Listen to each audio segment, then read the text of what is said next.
LangChain has introduced a very new feature called as Create Agent. This is a graph-based execution system that is powered by LangGraph.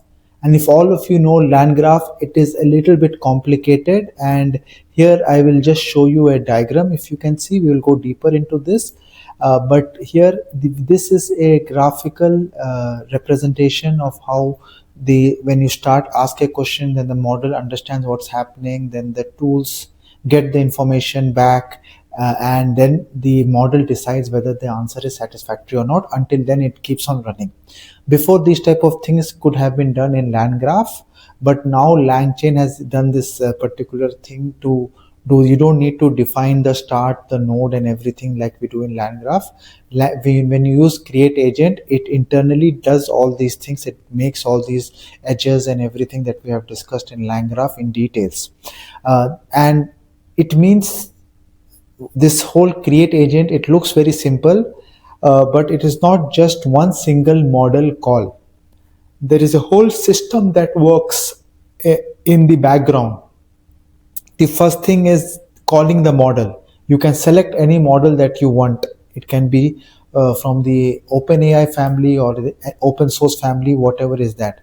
Decide whether a tool is needed. Like we did a workshop recently where we asked this question: what is the current weather of Dubai right now? And the LLM decided that I don't know the answer.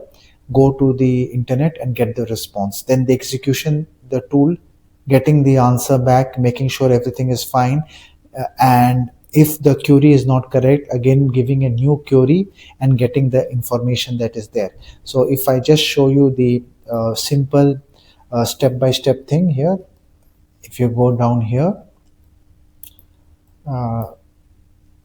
you will be able to see what is happening step by step. It is going again. First, it took the query Dubai weather today. Then it got some specific answer, but it did not get this specific exactly thing.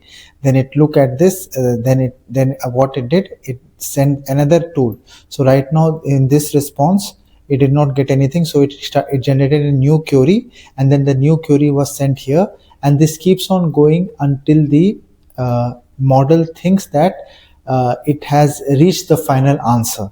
And this is the AI message, human message, and whole history that you can see in the code will give you a better idea about how this thing is working in the background.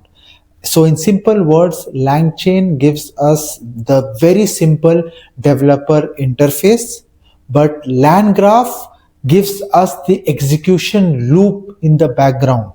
And if you want to control, if you want to go deeper and you want to control how this model is giving the decision of finalizing the answer or not finalizing the answer, you are giving the rule. If you want to go that level of detail, if in very complex use cases, then maybe LangGraph is for you as well, because Create Agent is a very good starting point to explore agents, to take the capabilities of this awesome technology, and then go deeper if you want to do it. So it feels simple, but it is still running a whole agentic platform workflow underneath. Go out and try the Create Agent function and look at our workshop recording. If you have not yet subscribed to our YouTube channel, please do subscribe and comment. We have seen that 50% of the people who watch our videos are not subscribers. Thank you very much, and see you in the next video.